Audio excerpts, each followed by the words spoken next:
Now, first of all, the word death is to be defined before we proceed to answer this question. When you say the soul survives and continues, what you call after death, that shows there is nothing like death. Death is non-existent. It is only a transformation.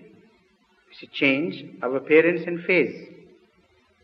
Because death means something should disappear, while it is only a transformation which those people believe who believe in what they call after death. This is why some parapsychologists tend to change this phraseology, and now they are talking of life after life. Not life after death, but life after life. Because it is the continuation of life which matters. And what happens to the body is just insignificant, because that is just chemistry and physics, that's all. What is real is the reality of consciousness. That me in you and I. That realization and this independent thinking power and the concept of ego. Everything is referred to one's own self. That is what is neither chemistry nor physics. That is soul. And that soul continues to live. So if death is a transformation, you must expect a new transformation after life, because nothing is permanent except God.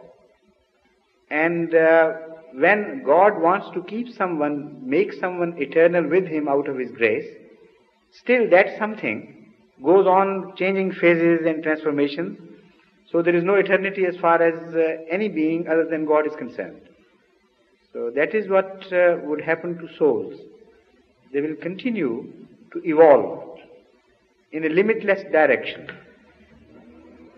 We believe that after there is some change in our form and we are left without body, perhaps that is the end of development, but that is not so.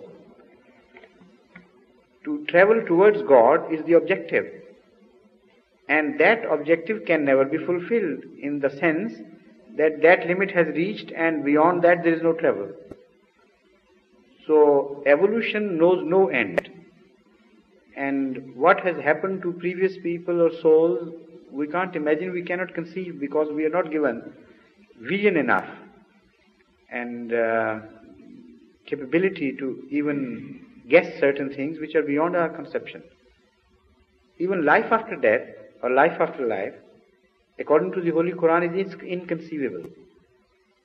Despite the fact that the Holy Quran speaks of some hell, some heaven, some prayers, some tortures, yet it again itself says that what hell or heaven are, you don't know. Despite the fact we are telling you, we are making an attempt, so as to say, to make you realize, but you are incapable of visualizing truly what the nature of life after life would be. So you are asking questions farther beyond.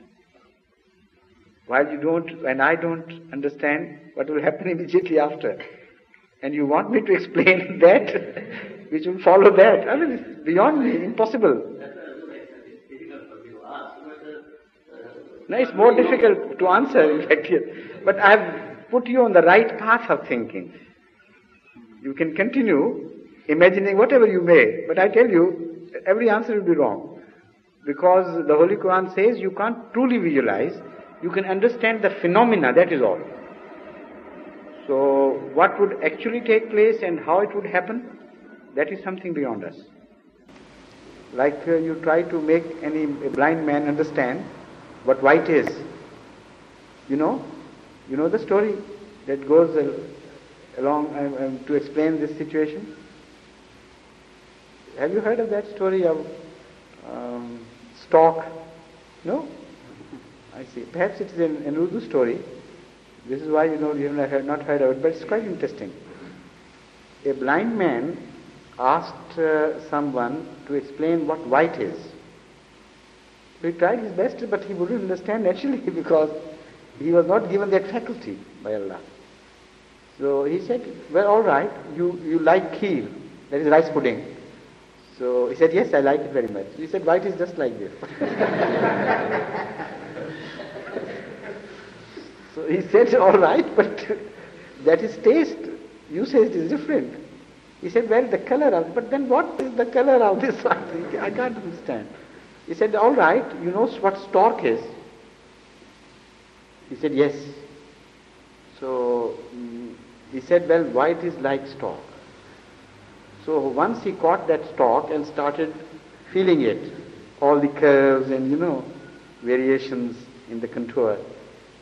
And after he examined it, he said, yes, now I understand white, but it is a very crooked white. See? So whatever you will reach would be a very crooked concept. After you try to understand what would happen, life after life after life. Another saying, not applicable to you with due pardon, of course, but it reminds me of another saying, a verse in Urdu, which says, उस जुल्फ पे फबती शबे देजूर की सूझी, अंधे को अंधेरे में बहुत दूर की सूझी. A blind man in his darkness thought of something very, very far off. You see? So we stand in total darkness as compared to the light which awaits us. And before we reach that light, it is like that verse applying itself to our situation. In that total darkness of ignorance, we try to jump across that void and reach the truth of life. That's not possible.